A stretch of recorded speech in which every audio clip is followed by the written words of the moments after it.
Президенти милдетин аткаруучу Талан Мамытов референдум жөнүндө мыйзамга кол койду. Жогорку кеңеш бул мыйзамды өткөн аптада шашырыш кабыл алып, дароо 2 жана 3 окууда колдоп берген болчу. Бирок жарандык коом тынч элек. Алар акыр аягына чейин каршы туруп, күрөшө берерин улам бир чыккан митингинде билдирүүдө. Кыштын суугуна карабай, мамлекеттик башкаруу формасын өзгөртпөөнү жактагандар митинг, акцияларды уюштуруу менен алек. Чимкирик атка конгон парламентарийлердин арасынан каршы добуш берген 4 депутатты санай кетели. Алар Каныбек Иманалиев, Наталья Никитенко, Дастан Бекешев жана Айсулуу Мамашева. Эми эгер референдум кабыл алынса, Кыргызстан кандай башкарууда жашайт деген маселени элге түшүндүрүү иши турат. Жогорку кеңештин жыйынында Атамекен фракциясынын лидери Өмүрбек Текебаев юридикалык факультетте окуган 1-курстун студенти да мыйзамдагы бул каталарды таап уят кылаарын белгилеген. Президенттик парламенттик башкаруу формасы деген жок. Мындай референдумду эч ким тааныбайт. Мамлекеттик башкаруу деген таптакыр башка дейт ал. Урматтуу депутаттар, урматтуу авторлар, учебникте мына Керезбеков олтурат, мугалим. Учебникти карап койгула. Государственное устройство деген 3 эле түрү бар. Бул мамлекеттин территориалдык түзүлүшүн аныктайт. Унитардык, федералдык, конфедеративдик деген 3 түрү бар. Биз эмне федерация болуп кеткен атабызбы?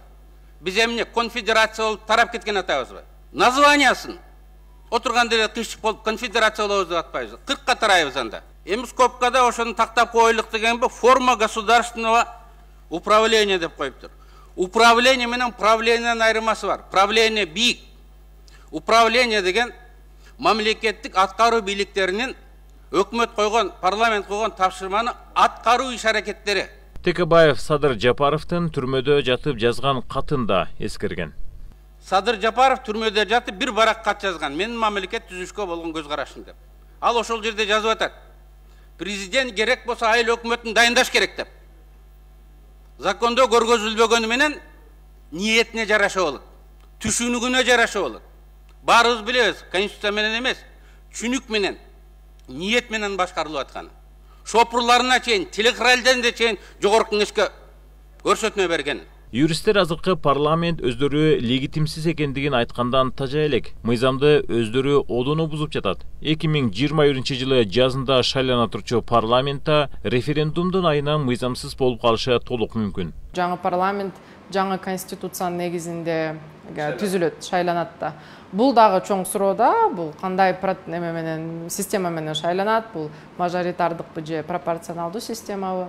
Анан биз көрүп жатабыз мындай чоң 2 суроо коюлат экен, парламенттик, президенттик, бирок азыркы конституциялык кеңешме парламенттик конституциянын текстин даярдап жатпайбы. Бул уже көргөзүп атат да, кандай максат менен анан референдумдун чечими кандай болот дегенчи. Бул дагы ошо мындай мыйзамга жана акылга сыйбас нерсе да, болуп жаткан нерсе. Президенттик башкаруу болсо эле Кыргызстанда түп тамыры менен адилеттүүлүк орноп, чоң өзгөрүүлөр болот деп эч ким кепилдик бере албайт дейт коомдук ишмер Кеңешбек Дүйшөбаев. Ачыгын айтыш керек, андай болбойт. Азыркы баш мыйзам менен деле мыкты иштесе болмок.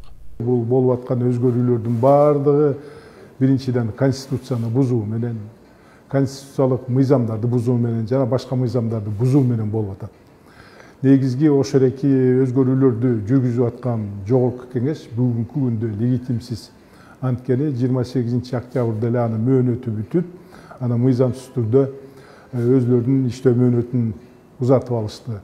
Ага негиздерде болсо мына жарандык коомдун өкүлдөрү дагы, укук коргоочулар дагы, дасыккан юристтер дагы баардыгы айтып чыгышты.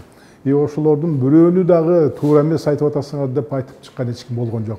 Ошондуктан ошо айтылган негиздердин баары абдан туура болду. Экинчиден бул жазылып аткан өзгөрүүлөрдүн баары абдан шашылыш жүргүзүлүп атат. Кандайдыр бир кызыкчылык үчүн, кандайдыр бир топтун кызыкчылыгы үчүн жазылып атат. Эмне деген менен мыйзам долбоору кабыл алынып, референдумга жана президенттик шайлоого даярдык башталды. Борбордук шайлоо комиссиясы референдум тууралуу бюллетенде 3 суроо коюла тургандыгын айтууда. Алар президенттик башкарууну тандайсызбы, парламенттик башкарууну тандайсызбы жана баарына каршы деп жазылат жана шайлоочуга 2 башка бюллетен берилет. 2 шайлоо бюллетени берилет. Биринчиси Кыргыз Республикасынын президентин шайлоо жөнүндө бюллетень болсо, экинчиси референдумга катышуу боюнча Кыргыз Республикасында башкаруу формасын аныктоо боюнча бюллетень берилет. Ошол эки бюллетень боюнча добуш берүү жүргүзүлөт. Ар бир шайлоо тилкесинде 2ден автоматтык эсептегич урна жайгаштырылат жана ар бир шайлоо бюллетени өз-өзүнчө автоматтык эсептегич урналарга салынуу менен добуш берүү жүргүзүлөт.